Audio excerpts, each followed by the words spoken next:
ఓవర్‌గా అన్న దాసన్. మ్యూట్‌లో ఉందండి మీరు. ఓకే. Thank you Vijay.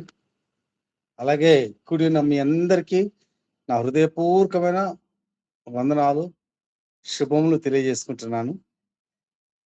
ఈరోజు అన్న పూణే ఆ ప్రాంతానికి పరిచయ నిమిత్తమై వెళ్ళటం వల్ల జనన మరి ఆ అవకాశం నాకు వచ్చింది. ఇది మీ అందరితోటి నేను కలిసి దేవుని వాక్యాన్ని వినటానికి పరిశుద్ధాత్మ దేవుడు ఈ రీతిగా కలిగజేసిన ఈ పరిస్థితిని బట్టి దేవునికి వందనాలు చెల్లిస్తున్నాను. ప్రపంచం అంతట్లో గొప్ప వంశం ఏదైతే ఉన్నది అని అనుకుంటామో అది దేవుని ప్రజలే. ఇజ్రాయేలీల 12 గోత్రముల వారు, అంటే ఇజ్రాయేలీలు అంటే ఇజ్రాయేల్ సంతతి అయిన 12 గోత్రముల వారు, వారిని ఇజ్రాయేలీలు అంటాము. వారి సంతతి చాలా గొప్ప సంతతి ఈ రోజు కూడా. సో వీళ్ళల్లో ఇజ్రాయేలీలో బెన్యామీను గోత్రానికి చెందిన ఒక వ్యక్తి, అలాగే యూదా గోత్రంకి చెందిన మరొక వ్యక్తి, ఇద్దరు వ్యక్తులు. ఈ ఇద్దరు వ్యక్తులు చాలా ప్రాముఖ్యమైనటువంటి వ్యక్తులు, క్రైస్తవులు అనుకున్న వారికి బహుగా తెలిసిన వారు. వీరి గురించిన విషయాలు మనం కొన్ని ఈ రాత్రి జ్ఞాపకం చేసుకుందాం. తెలవని విషయాలు కాదులే కానీ తెలిసిన విషయాలే మన గమనంలోనికి తీసుకొచ్చుకుందాం. ఈ ఇజ్రాయేలీలకి మొట్టమొదటి రాజు సౌలు రాజు. ఇతనికి చాలా ఆధిక్యతలు ఉన్నాయండి. మనం చూసుకుంటే యెహోషువ, మోషే 40 సంవత్సరాల నడిపించిన నాయకత్వం, మోషే తర్వాత యెహోషువ ద్వారా నడిపించినటువంటి యోర్దాను అవతల మరి కానాలో పాలస్తీనా దేశంలో మరి యెహోషువ ద్వారా యుద్ధాలు చేయించి నడిపించినటువంటి నాయకత్వం. దాని తర్వాత న్యాయాధిపతుల ద్వారా, ఆయా కాలంలో న్యాయాధిపతుల ద్వారా దేవుడు తన ప్రజల్ని నడిపించుకున్న ఆ నాయకత్వం. తర్వాత ప్రవక్తలు, ఏలీ ప్రవక్త, అలాగా తర్వాత సమూయేలు ప్రవక్త, ఇలాంటి ప్రవక్తలు. ఇక్కడికి వచ్చేసరికల్లా ఒక రాజు కావాలని కోరుకుంటారు ప్రజలు. ఆ ఇతర రాజుల వలె మా ముందల ఉండి మమ్మల్ని బలపరుస్తూ ప్రోత్సహిస్తూ మాకు ముందల ఉండి యుద్ధం చేసేటటువంటి ఒక రాజు కావాలి అని చెప్పారు. ఈ మాట దేవునికి ప్రతికూలంగా ఉంది, సమూయేలుకి ప్రతికూలంగా ఉంది. అయినప్పటికీ కూడా దేవుడు మరి ఆ యొక్క మరి వారి స్వేచ్ఛని కాదనలేక వారికి రాజును ఇస్తామని తీర్మానించుకున్నాడు. దేవుడు సార్వభౌమత్వము కలిగినటువంటి దేవుడు తనకు తానుగా ఒక నిర్ణయం తీసుకొని ఒక వ్యక్తిని రాజుగా సెలెక్ట్ చేశాడు. దేవుని చేత ఎన్నిక కాబడిన వ్యక్తి ఎవరంటే సౌలు. అంత మాత్రమే కాదు, మనము మొదటి సమూయేలు గ్రంథము 9వ అధ్యాయంలో చూస్తే మొదటి వచనంలో అబీయేలు కుమారుడు కీషు అను బెన్యామీనుడొకడు ఉండెను. కీషు భాగ్యవంతుడగు ఒక బెన్యామీనీయుడు.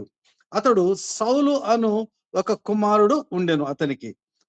అతడు బహు సౌందర్యము గల యవనుడు. ఇజ్రాయేలీలో అతని పాటి సుందరుడు ఒకడును లేడు. అతడు భుజములు మొదలుకొని పైకి ఇతరుల కంటే ఎత్తుగలవాడు. ఇది మన సౌలు గురించి చెప్పినటువంటి ఆ మొట్టమొదటి మాటలు. దేవుడు ఎన్నుకున్నటువంటి వ్యక్తి. ఇతను గురించి మనం చూస్తే ఇతడు కీషు అనే భాగ్యవంతుడు కుమారుడు. Is a rich man. అలాగే అతడు బెన్యామీను వంశానికి చెందినటువంటి వ్యక్తి. అతడు బహు సౌందర్యము కలిగినటువంటి వ్యక్తి. అంత మాత్రమే కాదు కానీ అతడు యవ్వనస్తుడు. అతని వంటి సుందరుడు ఇజ్రాయేలీలలో ఎవరు లేరు. ఇంకోటి ఏంటంటే అతడు చాలా ఎత్తైన వ్యక్తి. ఇజ్రాయేలీలే ఎత్తైన వారు. సౌలు నిలబడితే ఇజ్రాయిలీలందరూ ఆయన భుజం దగ్గరకే ఉండేవారంట. అటువంటి ఎత్తైనటువంటి వ్యక్తి ఇతను. అంత మాత్రమే కాదు గాని అతడు దేవుని చేత ప్రవక్త అయినటువంటి సమూయేలు చేత అభిషేకించబడినటువంటి వ్యక్తి. ఇంత గొప్ప లక్షణాలు కలిగిన వ్యక్తి ఈ యొక్క సౌలు అని మనం జ్ఞాపకం చేసుకుంటున్నాం. అయినప్పటికీ కూడా దేవుని బిడ్డలారా, దేవుని యొక్క ఎన్నికలో పొరపాటు జరిగిందా? లేదా ఎన్నుకోబడిన వ్యక్తి తాను దేవుడి మీద ఆధారపడకుండా ఏమేమి పొరపాట్లు చేశాడు? సదాకాలము దేవుని యొక్క ఉద్దేశం అండి. సదాకాలము ఇశ్రాయేలీయుల మీదకి రాజుగా ఉండాలని దేవుడు ఎన్నుకున్నాడు అతన్ని సదాకాలం. కానీ అతడు కేవలం ఒక 3 సంవత్సరాల్లోనే తను మరణించినట్లుగా ఉంది దేవుని బిడ్డలారా. చాలా దుఃఖకరమైన ముగింపు ఇతంది సౌలుది. మీరు ఒకసారి చూస్తే మొదటి సమూయేలు 13 వచ్చాము 5వ వచనాన్ని చూద్దాం. మొదటి సమూయేలు 13 5వ వచనం. ఇక్కడ మనం చూస్తే దేవుని బిడ్డలారా, యుద్ధం చేయడానికి బయలుదేరాడు. ఫిలిస్తీన్లు ఇజ్రాయేలీయుల మీదకి యుద్ధం చేయడానికి వచ్చారు. దేవుని బిడ్డలారా, వచ్చినప్పుడు వారు బలము ఎలా ఉందంటే మనం చూస్తే 30,000 రథములు తోటి వారు వచ్చారు. చాలా పెద్ద బలంతో వచ్చేసారు. 6,000 గుర్రపు రౌతులు తీసుకొచ్చారు. సముద్రపు దరి నుండి ఇసుక రేణువులంతా విస్తారమైన జన సమూహమును కూర్చుకొని వచ్చారు ఫిలిస్తీన్లు ఇజ్రాయేలీయుల మీదకి. సౌలు యుద్ధం చేయాలి. ఇది ఒకటి. ఎంతమంది అండి వారు వచ్చింది? ఒకటి 6,000 గుర్రపు రౌతులు, 30,000 రథములు, ఇసుక రేణువులంతా సైన్యం. ఇంతమంది యుద్ధానికి వచ్చినప్పుడు ఇశ్రాయేలీయులు చాలా అక్కడ దిగులు పడుచు వచ్చి ఇరుకుల్లో ఉన్నామని తెలుసుకొని గుహలలోను, పొదలలోను, మెట్టలలోను,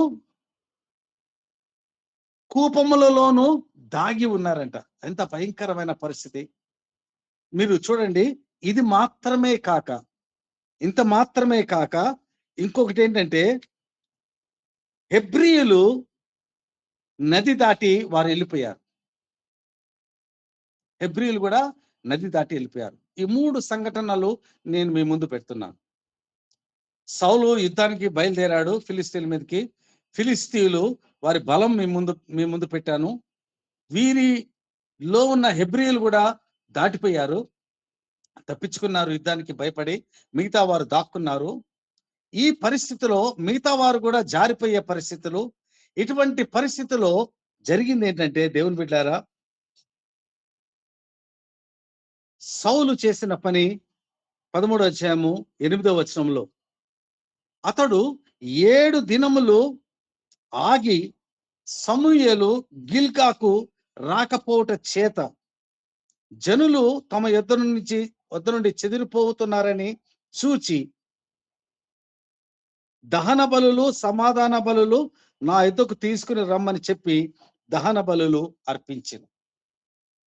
చూసారా, ఇతడు చేసినటువంటి పని మొట్టమొదటి తప్పు. అతడు రాజుగా దేవుడు అతన్ని తొలగించడానికి ముఖ్య కారణం ఏంటంటే, ప్రవక్త అయినటువంటి సమూయేలు కోసం ఎదురు చూడలేదు. ఎదురు చూడక తను చేసేది ఏంటంటే, ప్రవక్తలు, యాజకులు చేయాల్సినటువంటి బలులు ఒక రాజుగా ఉన్న అతను కూడుకొని బలులు అర్పిస్తున్నాడు. ఎవరి పని వారు చేయాలి కదా. దేవుని బిడ్డలారా, కుష్టి వ్యాధి వచ్చింది ఒక రాజుకి. అలాగా అర్పించడం వలన, బలి అర్పించడం వలన దేవుని బిడ్డలారా, ఇక్కడ దేవుని ప్రవక్తలు చేయాల్సిన పని ఇతడు భయపడ్డాడు. అఫ్ కోర్స్ శత్రు సైన్యము ముట్టడేస్తుంది. తన మీదకి ఎక్కడ తనకు అపజయం వస్తుందో అని తొందరపడి ప్రవక్త రాకపోవడం వలన తను చేయాల్సిన పని చేయకుండా అతను చేయకూడని పని చేస్తున్నాడు. ఎదురు చూడకుండా తనే బలులు అర్పించి యుద్ధం చేద్దాం అనుకుంటున్నాడు.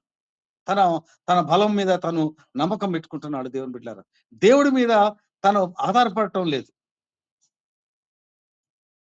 చాలా సార్లు మన జీవితంలో కూడా ఇలాగే చేస్తూ ఉంటాం. మనము కొన్ని సార్లు మనం మన సొంత ఆలోచనలతోటి మనం చేయకూడని పనులు చేస్తూ ఉంటాం.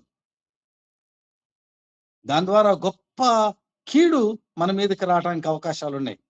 కాబట్టి దేవుడు తన బిడ్డల ద్వారా చేయాల్సిన పని తన బిడ్డల ద్వారా చేయించనియండి.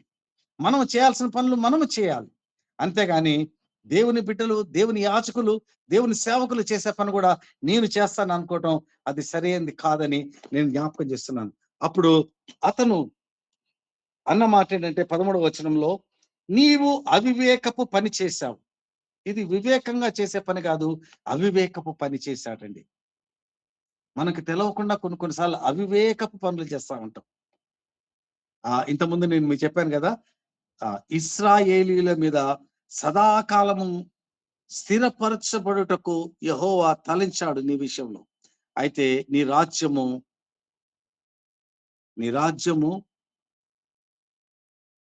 నిలువదు.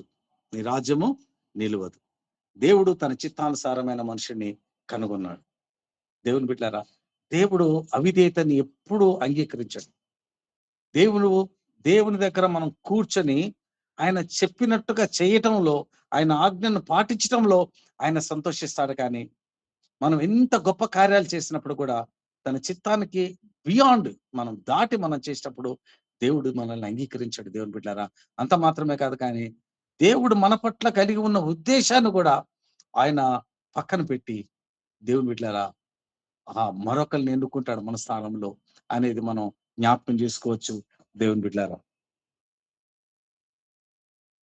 రెండవది 1 సమూయేలు 15వ అధ్యాయం చూద్దాం. ఒక పేజీ తిప్పితే సరిపోతుంది. 15వ అధ్యాయంలో 2వ వచనంలో మీరు చూడండి.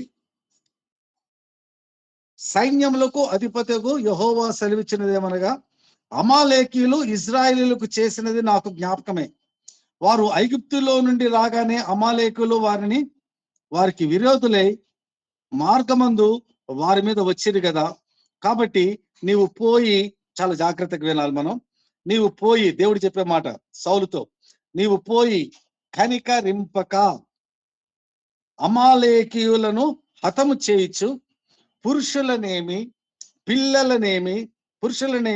స్త్రీలనేమి బాలురనేమి పసిపిల్లలనేమి యొద్దులనేమి గొర్రెలనేమి ఒంటెలనేమి గార్ధములను ఏమి అన్నిటినీ హతము చేసి వారికి కలిగినదంతయు బొత్తిగా పాడు చేసి అమాలేకీయులను నిర్మూలన చేయము అని చెప్పాను. ఇక్కడ ఎంత స్పష్టంగా ప్రభు చెప్తున్నాడు. ఏదో వేగ్గా చెప్పడం లేదు. ఎందుకు ఈ యొక్క అమాలేకుల మీద నాకు కోపం అంటే, వీరు ఇశ్రాయేలీలు 40 సంవత్సరాల ప్రయాణంలో వారి మార్గముల గుండా పోవటానికి వారు బ్రతిమిలాడినా కూడా వారు ఒప్పుకోక వారి మీద ఎదురు తిరిగి వారి మీద యుద్ధానికి వచ్చారు. వారు చేసిన అవమానము నాకు ఇప్పటికీ జ్ఞాపకం ఉంది. వారి మీద నా కోపం రగులుతుంది. కాబట్టి నీవు చెప్పారు కదా, పురుషుల్ని, స్త్రీల్ని, పసిపిల్లల్ని, గొర్రెల్ని, ఎద్దుల్ని, ఒంటెల్ని, ప్రతి వాటిని నిర్మూలము అయ్యేంత వరకు నాశనం చేయాలి. బొత్తిగా నాశనం చేయాలి. ఒక్కటి కూడా మిగిల్చొద్దు. నా కోపం వారి మీద ఉంది అని దేవుడు చెప్తాడు. ఏమాత్రం ఎగ్జంప్షన్ లేదు. దేవుడు చెప్పింది చెప్పినట్లు చేయాల్సిందే. మనం యుద్ధానికి వెళ్ళాడు. యుద్ధము యెహోవాదే. ఆయన యుద్ధం చేస్తున్నాడు. యుద్ధం చేసిన తర్వాత తిరిగి వస్తున్నప్పుడు రెండవ పొరపాటు మన సౌలు చేసింది. మీరు చూస్తే 15వ అధ్యాయము 21వ వచనంలో సౌలు వచ్చేసాడు. సమూయేలు వచ్చాడు సౌలు దగ్గరికి. వచ్చి మాట్లాడుతున్నాడు. చాలా కోపంగా మాట్లాడుతున్నాడు. మాట్లాడుతున్నప్పుడు నేను యుద్ధం చేశాను, చాలా గొప్పగా చేశాను, అది ఇది అని చెప్తా ఉంటాడు. చేస్తా ఉంటే దేవుని మాట నేను విన్నానంటే అందుకు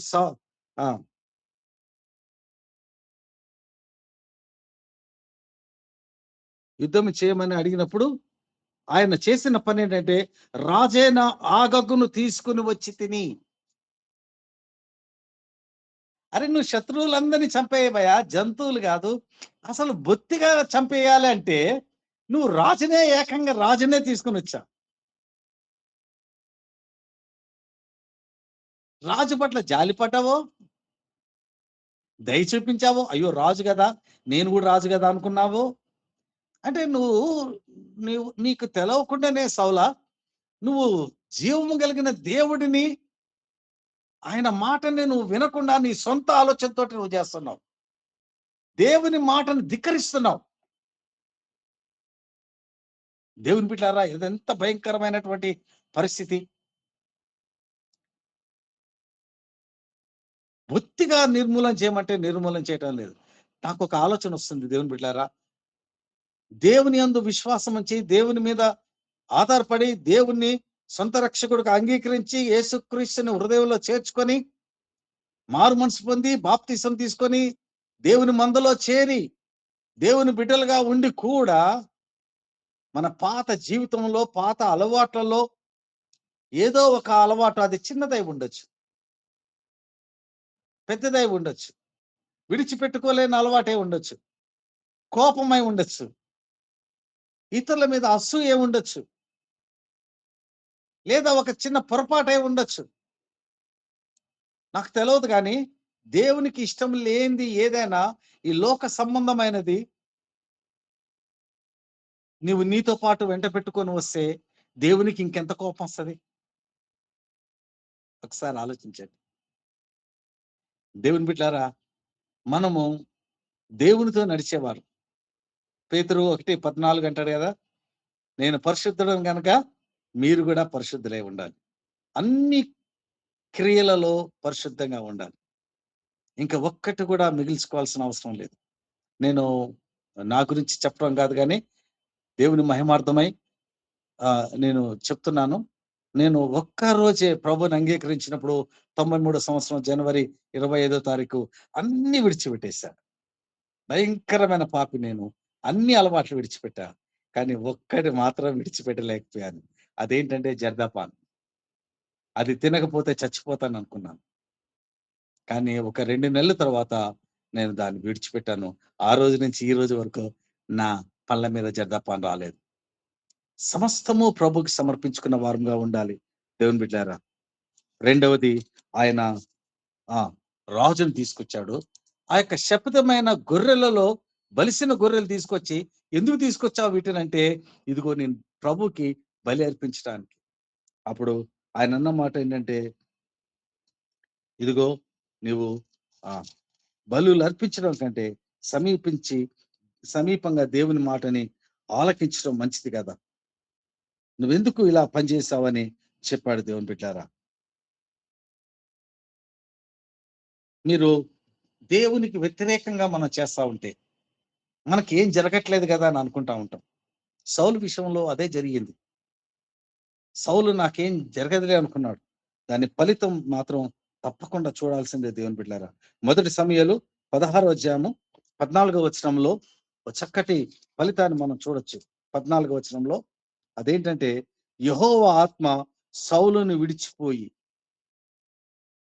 అంతవరకు సౌలుతో ఉన్న దేవుని ఆత్మ, యెహోవా ఆత్మ సౌలుని విడిచిపెట్టిపోయింది. ఎన్ని మారులు గద్దించినను లోపడిన వాడు మరి ఎదురు తిరగక హఠాత్తుగా నాశనమగును. సామెతలు 29:1 ఉంటుంది. దేవుని ఆత్మ నీలోంచి వెళ్ళిపోతే ఇంక నువ్వు శూన్యమే కదా. అంత మాత్రమే కాదు దేవుని బిడ్డలారా, దాని కంటిన్యూషన్, యెహోవా యొద్ద నుండి దురాత్మ ఒకటి వచ్చి అతనిని వెరపించగా, దురాత్మ వచ్చి అతన్ని బాధ పెడతా ఉంది. దేవుని ఆత్మైనా మనలో ఉండాలి, దురాత్మైనా ఉండాలి. ఒక గ్లాసులో నీళ్ళైనా ఉండాలి, గాలైనా ఉండాలి. నువ్వు ఏది లేకుండా ఉండదు, శూన్యంగా ఉండదు. నీ హృదయంలో దేవుని ఆత్మైన ఉండాలి, దురాత్మైన ఉండాలి. దేవుని ఆత్మపై దురాత్మ అతనిలోకి వచ్చినట్లుగా ఉంది దేవుని బిడ్డలారా. తర్వాత ఇతను మీరు ఒకసారి చూడండి, మూడోదిగా మొదటి సమూయేలు 18:7 ఇతనిలోకి వచ్చిన మరొక సుగుణాన్ని నేను మీకు జ్ఞాపకం చేస్తున్నాను. అది చాలా స్పష్టంగా ఉంది. ఈ సుగుణం కూడా 16 చూడండి, 18:7 ఆ స్త్రీలు, చాలా ఆశ్చర్యంగా ఉంటుంది ఇది. ఆ స్త్రీలు ప్రతిగానములు చేయుచు వాయించుచు సౌలు 1000 కొలదియు దావీదు 10,000 కొలదియు శత్రువులను హతము చేశాను. సౌలు 1000 కొలది హతం చేశాడు యుద్ధంలో. ఏది గొలియాతుని చంపి వచ్చినప్పుడు స్త్రీలు పాట పాడుతున్నారు. సౌలు 1000 మందిని చంపిండంట, దావీదు 10,000 మందిని చంపాడు. అది వాస్తవమే. అయితే ఇది ఒక పాట, స్త్రీలు పాడే పాట. ఆ పాట విని ఒక పాటను పాటగా చూడకుండా సౌలు యుద్ధం తప్ప నా నుంచి ఏం తీసుకుంటాడు, యుద్ధం తప్ప నా నుంచి ఏం తీసుకుంటాడు అని చెప్పేసి అతని మీద విషపు చూపు 9వ వచనంలో. కాబట్టి నాట నుండి సౌలు దావీదు మీద విషపు చూపు చూడటం ప్రారంభించాడు. విషపు చూపు, విశ్వాసుల మీద విషపు చూపు, సేవకుల మీద విషపు చూపు, దేవుని బిడ్డల మీద విషపు చూపు. ఎందుకోసం అంటే నీలోంచి దేవుని ఆత్మపై దురాత్మ వచ్చింది కాబట్టి ఇతరులను నువ్వు మంచిగా చూడలేకపోతున్నావు. ఎంత భయంకరమైనటువంటి పరిస్థితి దేవుని బిడ్డారా.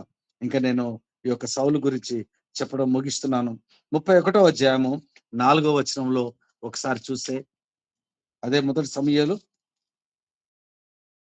31వ అధ్యాయము 4వ వచనం చూస్తే, దేవుని బిడ్డారా, చాలా దారుణంగా తన ముగింపు ఉన్నది. సున్నతి లేని వీరు వచ్చి నన్ను పొడిచి అపహాస్యం చేయకుండానట్లు నీ కత్తి దూసి దాని చేత నన్ను పొడుమని తన ఆయుధములను మోయు వారితో చెప్పగా అతడు భయము చేత అలాగు నొల్లకుండెను. కనుక సౌలు తన కత్తి పట్టుకొని దాని మీద పడేను. చూసారా దేవుని బిడ్డలారా, కత్తి చేత పడి దావీదు చనిపోయాడు, తనను తాను చంపుకున్నాడు. దీన్ని ఏమంటారంటే ఆత్మహత్య అంటారు, సూసైడ్ అంటారు. దేవుని చేత పిలువబడి చివరికి ఆ రీతిగా సౌలు జీవితం ముగించినట్లుగా మనం చూస్తున్నాం దేవుని బిడ్డలారా. రెండవ వ్యక్తి గురించి నేను క్లుప్తంగా చెప్పి ముగిస్తాను. దావీదు వ్యక్తి. ఈ దావీదు మొదటి సమూయేలు 16వ అధ్యాయము 11వ వచనంలో మీరు బైబిల్ తీసి చూస్తా ఉంటే కొంచెం మంచిగా అనిపిస్తూ ఉంటది. 16-11లో. దానికంటే ముందల ఈ సమూయేలు యెషయా ఇంటికి వస్తాడు. అందరినీ స్నానం చేసుకుని శుభ్రంగా రమ్మంటాడు కుమారులందరినీ. తన దగ్గర ఉన్న 7 కుమారుల్ని సమూయేలు ముందుకు తీసుకొచ్చాడు యెషయి. 1, 2, 3 మొదటి కుమారుడైనటువంటి మరి పెద్ద కుమారుడైన ఎలియాబుని తీసుకొచ్చాడు. చాలా అందంగా ఎత్తుగా ఉన్నాడు. దేవుడి సెలక్షన్ ఎంత గొప్పగా ఉంది అనుకున్నాడు. దేవుడు అంటున్నాడు, పై రూపాయను నువ్వు లక్ష్యపరచద్దు, నేను హృదయాన్ని లక్ష్యపరిచేవాని అన్నాడు. అలాగా 7 దేవుడు పక్కన పెట్టేశాడు సమూయేలు ద్వారా.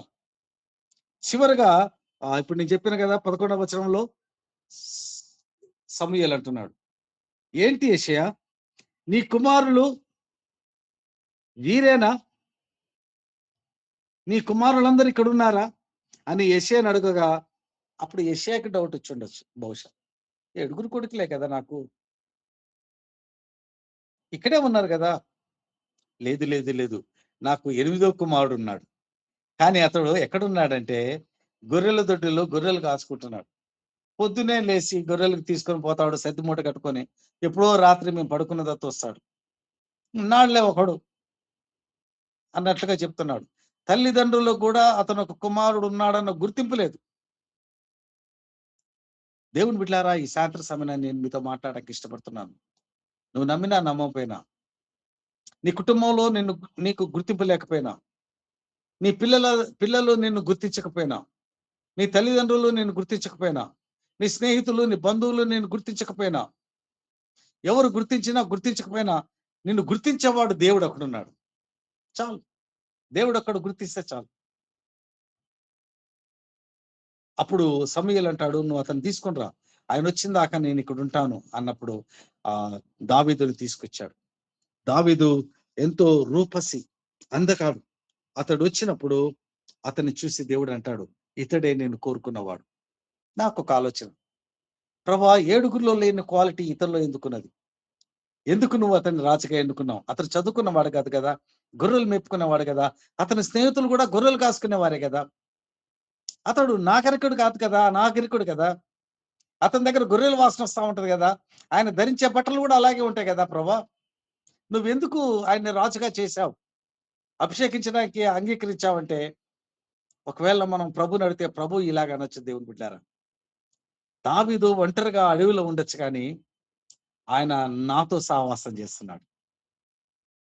దేవునితో సహవాసం చేసేటటువంటి దావీదు బాల్యం నుంచి దేవునికి ఇష్టడుగా ఉన్నాడు. పాటలు కడుతున్నాడు, చిన్న మ్యూజిక్ ఐటమ్ తోటి పాటలు పాడుతున్నాడు. ఈ పాటలు ఎవరు వింటలేదు, కానీ వినేవాడు ఒకడున్నాడు. దేవుడు దేవుని స్తుతిస్తున్నాడు, దేవుని ఆరాధిస్తున్నాడు, దేవునితో స్నేహం చేస్తున్నాడు. ఒంటరిగా ఎవరైతే దేవునితో స్నేహం చేస్తాడో దేవుడు అతనిని శక్తి చేత నింపుతాడు, ఆత్మ బలము చేత నింపుతాడు, శారీరకమైన శక్తి చేత నింపుతాడు. దేవుని బిడ్డలారా, కాబట్టి దేవుడిచ్చిన శక్తి చేత ఎలుగుబంటు, పెద్ద పులి రెండు కలిసి వచ్చినా కూడా వాటిని చీల్చి చంపేటటువంటి శక్తి దావీదుకి ఎలా వచ్చింది? అది దేవుని శక్తి. ఎందుకు వచ్చింది? దేవునితో సహవాసం చేస్తున్నాడు కాబట్టి. ఈ సాయంత్రం సమయాన నువ్వు దేవునితోటి సహవాసం చేయడానికి ఇష్టపడితే దేవుని బిడ్డలారా, ఆయన నీ శక్తి చేత నింపుతాడు. నువ్వు ఏ స్థితిలో ఉన్నా సరే నిన్ను ఆయన ఉన్నతమైన స్థితిలో పెట్టడానికి ఇష్టపడుతున్నాడు. కేవలం దావీదును మాత్రమే ఉన్నతమైన స్థితిలో పెట్టిన దేవుడు కాదు, కానీ నన్ను కూడా ఉన్నతమైన స్థితిలో పెట్టడానికి ఆయన ఇష్టపడుతున్నాడు. దేవుని బిడ్డలారా, నువ్వు అంగీకరిస్తున్నావా? నువ్వు నమ్ముతున్నావా ఈ సంగతి? దావీదుని సమూయేలు అభిషేకించాడు రాజుగా. దేవుని బిడ్డలారా, ఇంకా దావీదులో ఉన్నటువంటి మరి లక్షణాలు 1, 2 చూసి ముగిద్దాం. ఇతడు మనము ఒకసారి చూస్తే 17వ అధ్యాయము 20వ వచనం. అన్నలందరూ యుద్ధానికి వెళ్ళారు.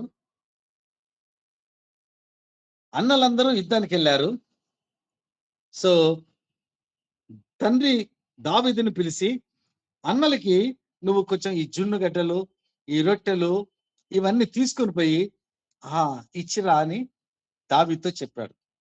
యవ్వనస్తుడు జనరల్ గా ఇష్టం యుద్ధం చూడటం అంటే, కుర్రాడు కదా, పరిగెత్తుకుంటూ వెళ్ళిపోవాలి పొద్దున్నే లేచి. మీరు చూస్తే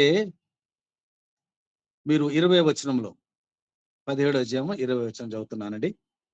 దావీదు ఉదయమున లేచి ఒక కాపరికి గొర్రెలను అప్పగించి ఆ వస్తువులను తీసుకొని యెషయి తనకిచ్చిన ఆజ్ఞ చొప్పున ప్రయాణమైపోయాను. ఒక చిన్న పని దేవుడు తన తండ్రి తనకు అప్పగించాడు. అదేంటంటే గొర్రెల్ని మేపడం.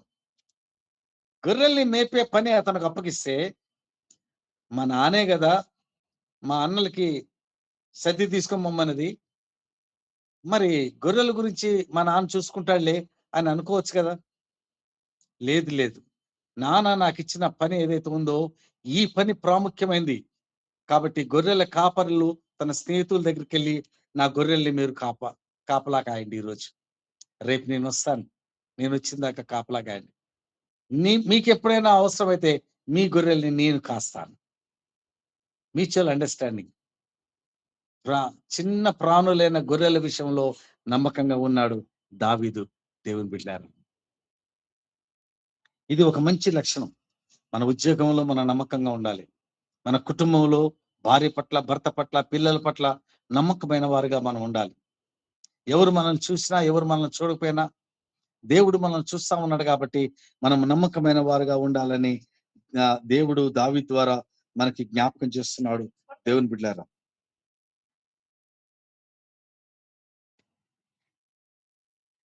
తర్వాత 17వ అధ్యాయము 47వ వచనం. 17వ అధ్యాయము 47వ వచనాన్ని చూస్తాం.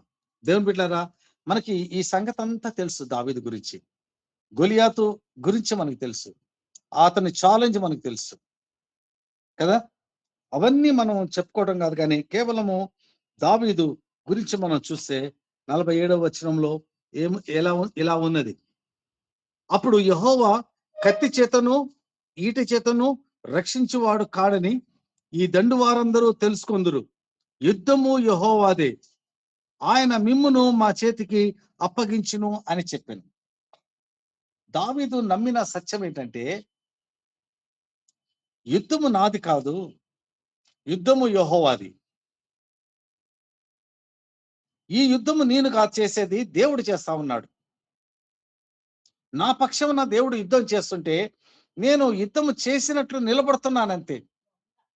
దేవుని బిడ్డలారా, ఈరోజు మనము ఏ పరిస్థితి గుండా పోతున్నా కూడా, మన స్థితిగతులు ఎలాగున్నా కూడా, దేనిపై మనం పోరాడుతున్నా కూడా, అది ఆర్థిక ఇబ్బంది అయి ఉండొచ్చు, ఆరోగ్య ఇబ్బంది అయి ఉండొచ్చు, తల్లిదండ్రుల విషయంలో బాధ అయి ఉండొచ్చు, ఇంకా ఏదైనా పిల్లల విషయంలో మన సమస్యలు ఎన్నో ఉండుండొచ్చు, భయాలు ఉండుండొచ్చు. ఏది ఏమైనప్పుడు కూడా వీటన్నిటిని నువ్వు మోస్తా ఉంటే, నువ్వు అనుకుంటే నాది ఈ సమస్య అనుకుంటే నువ్వు జయించలేవు. కానీ దేవుని బిడ్డారా, ఈ సమస్య దేవుంది. ఈరోజు నువ్వు ఫేస్ చేస్తున్న సమస్య నాకు తెలియదు, కానీ నువ్వు ఎక్కడ నుండి నువ్వు ఈ వాక్యం వింటున్నావో కానీ నాకు తెలియదు. కానీ దేవుని బిడ్డారా, దేవుడు నీ సమస్యను తీసుకోవడానికి ఇష్టపడుతున్నాడు. నువ్వు అంగీకరిస్తుంటే ఆమెన్ చెప్తావా? ఆమెన్. ఆయన నీ విషయంలో నీ గురించి చింతపడుతున్న దేవుడు. చింత యావత్తు నా మీద పోయి నేను నీ గురించి చింతించేవాడిని ఉన్నాను అని చెప్తున్నాడు. దేవుని బిడ్డారా, దావీదు అది నమ్ముతున్నాడు. దేవుడే దేవుడే దేవుడే, యెహోవాయే యుద్ధం చేసేవాడు. దేవుని బిడ్డారా, అలాగా దేవుడు నమ్మి యుద్ధానికి వెళ్ళాడు. ఇంకో మాట చెప్పమంటారా? తెలవని విషయాలు కాదు, కానీ తెలిసిన విషయాలే.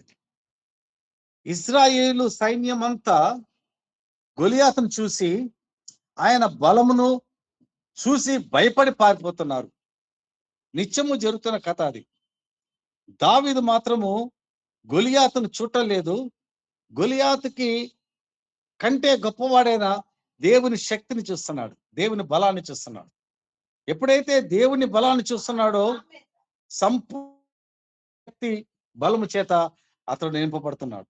దేవుని బిడ్డలారా, మనము సమస్యను చూడొద్దు, సమస్యను అధిగమించగలిగిన దేవుని వైపు చూద్దాం. ఈ రోజు నుంచి ఒక గొప్ప తాళపు చెవి నేను మీ చేతిలో పెడుతున్నాను. ప్రభా, ఇంతవరకు నేను ఈ సమస్య గురించి పోరాడాను. ఈ రోజు నుంచి దేవుని చేతిలో పెడుతున్నాను, నీ చేతిలో పెడుతున్నాను ప్రభా. నీ వైపు చూస్తున్నాను. దావీదు దేవుడి వైపు చూస్తుంటే గొలియాతు ఒక చిన్న ఈగలాగా, దోమలాగా కనపడి ఉండొచ్చు. దేవుని బిడ్డలారా, జస్ట్ క్యాట్ బాల్ తోటి దావీదుని చంపాడు అనేది మనం జ్ఞాపకం చేసుకుంటున్నాం. దేవుని బిడ్డలారా,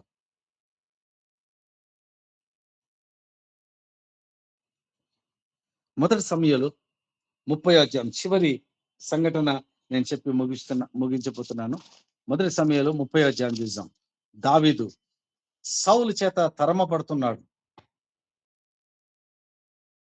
ఆ యొక్క ఫిలిస్తీన్ల దేశంలోకి వెళ్ళిపోయి అక్కడ సిగ్లకు అనే ప్రాంతంలో అతడు నివసిస్తున్నాడు. దావీదు మరణ భయంతో పారిపోతుంటే, దావీదు మీద ఉన్న అభిమానంతో 600 మంది తన బంధువులందరినీ విడిచిపెట్టుకొని దావీదు కోసం ఆయన మాంసం అంటుకున్న ఎముకల్లాగా దావీదుని వెంబడించారు. ఆయన ఎన్ని కష్టాలు పడుతుంటే వారు కూడా కష్టాలు పడ్డారు. వారి భార్య పిల్లలతో పాటు వారు కొంతమంది వెళ్ళిపోయారు, 600 మంది. వారిని చూసి ధైర్యం పొందాడు దావీదు. దేవుని బిడ్డారు, ఎన్ని కష్టాలు వచ్చినా, ఎన్ని బాధలు వచ్చినా వీరు నాకు తోడుగా ఉన్నారు కదా, నన్ను అంటి పెట్టుకున్నారు కదా అని అనుకున్నాడు. సరే, యుద్ధానికి వెళ్ళారు, రాజు వెళ్తున్నాడు, దావీదును కూడా తీసుకెళ్లాడు. దావీదుతో పాటు 600 మందిని తీసుకెళ్లారు. అక్కడ పోయిన తర్వాత మనం ఇజ్రాయెల్ మీద యుద్ధానికి పోతున్నాం. ఇదిగో వారు కలిసి, దావీదు వారు కలిసి మన మీద రివర్స్ అయితే మనకి కష్టమైతే కదా అని దావీదుని ఫిలిస్తీన్లు పంపించేశారు. దావీదు తిరిగి, అంటే ఉట్టిగా పైపైన చెప్తున్నాను, దావీదు తిరిగి ఇంటికి సిగ్లకు ప్రాంతానికి వచ్చాడు. సిగ్లకు ప్రాంతంకి వచ్చినప్పుడు ఆయన భార్యలు, పిల్లలు అందరు అక్కడ ఉండాలి. కానీ ఆ ప్రాంతం అంతా కాల్చివేయబట్టం చూశాడు. 30 అధ్యాయాలు ఉంటది ఇది. కాల్చివేయబట్టం జరిగింది. వారి కుమార్తెలను, భార్యలని, పిల్లల్ని దోచుకొని పోయారు శత్రువులు. అప్పుడంట ఏడ్చుటకు శక్తి లేకపోవునంతగా బిగ్గరగా ఏడ్చాడు. 34లో బిగ్గరగా ఏడ్చాడు దావీదు. ఇంకొక మాట చెప్పమంటారా మీకు? నా హృదయాన్ని కదిలించి వేసింది.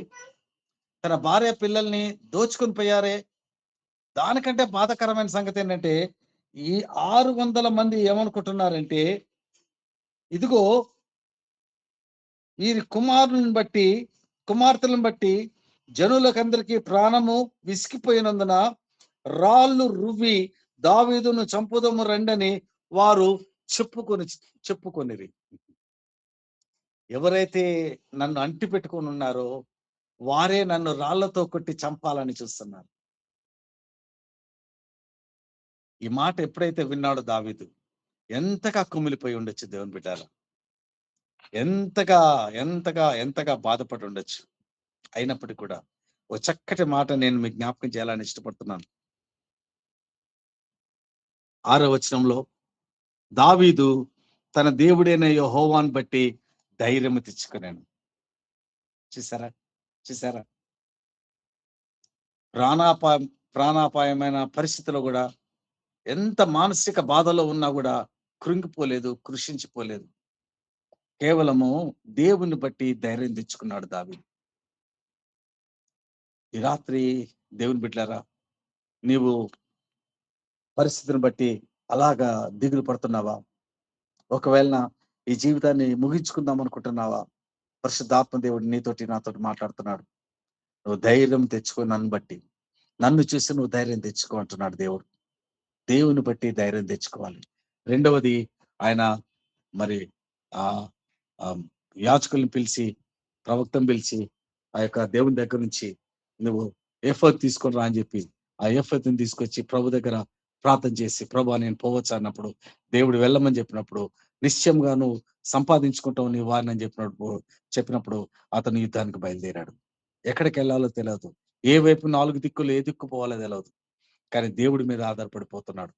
అలాగ పోతా ఉంటే దేవుని బిడ్డలారా, చాలా ఆశ్చర్యకరమైన మాట నేను మీకు చెప్పాలని ఇష్టపడుతున్నాను. నాకైతే చాలా ఆశ్చర్యమైన మాట. తన వారిని సంపాదించుకోవడానికి పోతున్నప్పుడు ఒక వ్యక్తి పడిపోయి ఉన్నాడు, చనిపోయినట్లుగా ఉండొచ్చు. అతని దగ్గరికి వెళ్ళి చూస్తే అతనిలో ఇంకొంచెం ప్రాణం ఉంది. వెంటనే అతనికి ద్రాక్ష అడలు, మళ్ళీ కొన్ని పండ్లు అతని చేతిలో పెట్టి అతన్ని తినిపించి అక్కడ ఉన్నాడు. అతని దగ్గర కొంత సమయం గడిపినాడు. అతనికి చూడండి 11వ వచనంలో, తెలుసుకొని భోజనం పెట్టి దాహంనకు అంజరపు అడల ముక్కలు పెట్టి 2 ద్రాక్ష గెలలు వానికిచ్చి, వాడు భోజనము చేసిన తర్వాత వాని ప్రాణము తెప్పరిల్లగా ఈ సమయం అంతా తీసుకున్నాడు. అనాథగా ఉన్న వ్యక్తి, శత్రువు అయినప్పటికీ కూడా అతనికి భోజనం పెట్టి పండ్లు ఇచ్చి అతను కొంచెం ధైర్యం తెచ్చుకున్న తర్వాత, చనిపోయేవాడు బతుకుతున్నప్పుడు అప్పుడు అతనితో మాట్లాడుతున్నాడు. అయ్యా, నువ్వు ఎవరివి, ఏ ప్రాంతం నుంచి వచ్చావు, ఇక్కడ ఎందుకు పడిపోయావంటే, అప్పుడు ఆయన చెప్తాడు, మేము సిగ్లక్ అనే ప్రాంతానికి వెళ్ళాము, అక్కడ దావీదుకు సంబంధించిన వారిని తీసుకొని అవన్నీ తీసుకొని మేము పారిపోతున్నాము. ఇదిగో నేను ఇక్కడ కాయిలా పడిపోయాను, నేను చచ్చిపోతానని చెప్పేసి మా యజమాని ఇక్కడ వదిలిపెట్టి వెళ్ళిపోయాడు అని చెప్పినప్పుడు, సరే నువ్వు చూపిస్తావా వారిని అని చెప్పినప్పుడు, తప్పకుండా చూపిస్తాను, తప్పకుండా చూపిస్తాను. అతను చూపించాడు. దేవుని బిడ్డలారా, దావీదు చూసారా, ఆయన కష్టాల్లో బాధల్లో ఉండి కూడా మరి అతనితో పాటు వచ్చిన 600 మందిలో వారు 200 మంది డ్రాప్ అయిపోతారు భయపడిపోయి. 400 మందే ఉంటారు. అయినా దిగులు పడకుండా ఎవరినో కాపాడి, ఆ కాపాడటం వల్లనే, ఆతిథ్యం ఇయటం వల్లనే తన వారు ఎక్కడున్నారో అడ్రస్ తెలుసుకొని అక్కడ పోయి వారిని జయించి వారిని అందరినీ తీసుకొని తిరిగి వచ్చాడు. వాక్యం సెలవిస్తుంది, దావీదు కోల్పోయినవన్నీ తిరిగి సమకూర్చుకున్నాడు, సమస్తాన్ని సమకూర్చుకున్నాడు. అటువంటి మంచి లక్షణము కలిగినటువంటి దావీదు, దేవుడి మీద ఆధారపడినటువంటి దావీదు, ఒంటరిగా దేవుడితో సహవాసం చేసినటువంటి దావీదు. దేవుని బిడ్డలారా, దావీదు 40 సంవత్సరాలు ఇజ్రాయెల్ దేశంలో రాజుగాను ఉన్నాడు. దేవుని బిడ్డలారా, అంత గొప్ప రాజు, అతనిలో ఉన్న మంచి లక్షణాలు మనం చూసాం. అలాగే సౌలులో ఉన్నటువంటి దేవునికి ఇష్టం లేని ఆ పద్ధతులు కూడా మనం చూసాం. ఏది మనలో ఉంచుకోవాలి, ఏది మనం డెవలప్ చేసుకోవాలి, ఏది మనలోంచి తీసివేసుకోవాలో అనేది మనం జ్ఞాపకం చేసుకున్నాం. సౌలు వలె కాకుండా దావీదు వలె మనం ముందు సాగాలని కోరుకుంటూ ఈ కొద్ది మాటల్ని దేవుడు మన వెనుకల్లో దీవించును గాక. కళ్ళు మూసుకోండి, చిన్న ప్రార్థన చేస్తాను. ప్రేమ కలిగిన తండ్రి, కృప కలిగిన ప్రభా, నైనా నిన్న నేడు నిరంతరము ఏకరీతిగా ఉన్న దేవుడి ప్రభా, నైనా నీతో నడుస్తున్నామని మేము అనుకుంటున్నాం తండ్రి. నీ జాడలలో మా అడుగులు వేస్తూ నైనా నిన్ను వెంబడిస్తున్నాము అని అనుకుంటున్నాం మేము ప్రభా. నైనా మాకు తెలవకుండా మాతో ఏదైనా లోకానుసారమైన వస్తుంటే ప్రభా, ఈ రాత్రి గుర్తించుటకు కృప దయచేయండి ప్రభా. నీ బిడ్డలకి నైనా వాటిని విడిచిపెట్టడానికి సహాయం చేయండి ప్రభా. నైనా నీతో ఉన్నవారు నీతోనే ఉండాలి కదా ప్రభా. దేవుని ఆత్మ లేని వాడు దేవుని వారు కాదు కదా ప్రభా. ఎందరు దేవుని ఆత్మ చేత నడిపించబడతారో వారందరూ దేవుని కుమారులు అనబడతారు కదా ప్రభా. నైనా ప్రభా, సహాయం చేయండి. దావీదు వలె నీ మీద ఆధారపడి ఉండటకు సహాయం చేయండి. ప్రతి పరిస్థితిలో నిన్ను ఆనుకొని ఉండటకు సహాయం చేయండి. దేవుని ప్రేమించు వారికి, అనగా ఆయన సంకల్పం చొప్పున పిలువబడిన వారికి మేలు కలుగుటకై సమస్తము సమకూడి జరుగునని ప్రభా నీ వాక్యం సెలవిస్తుంది కదా. రోమిలకు రాసిన పత్రిక 8వ అధ్యాయంలో ప్రభా, నాయన సమస్తము సమకూర్చి జరిపించే దేవుడి మా పట్ల మీరు ఉన్నారు ప్రభా. అందును బట్టి నీకు స్తోత్రం చెల్లిస్తున్నాను తండ్రి. ప్రతి సమస్యను నీ మీద పెట్టి ప్రభా, నేనా నీ దగ్గర ప్రార్థన చేసి నీ వైపు చూస్తూ, సమస్యల వైపు కాకుండా సమస్యలను అధిగమించగలిగిన నీ వైపు చూస్తూ మా ఆత్మీయ జీవితాన్ని ముందుకు తీసుకెళ్ళటకు సహాయం చేయమని ప్రార్థన చేస్తూ, ఈ రాత్రి సమయంలో మీరు ఇచ్చిన ఈ కొద్ది మాటలను బట్టి, హెచ్చరికలను బట్టి నాయన నీకే వందనాలు చెల్లిస్తూ, వెండి బంగారాలు నా ఇద్దరు లేవు కాని ప్రభా, నాయన నజరేయుడైన యేసుక్రీస్తు నామమున కూడి వచ్చిన ప్రతి బిడ్డకి శుభములు క్షేమములు తెలియజేస్తున్నాం. అవి స్థిరంగా నిలుచుటకు కృప దయచేయమని యేసుక్రీస్తు నామమున ప్రార్థించి వేడుకుంటున్నాం తండ్రి. ఆమేన్. ఆమేన్.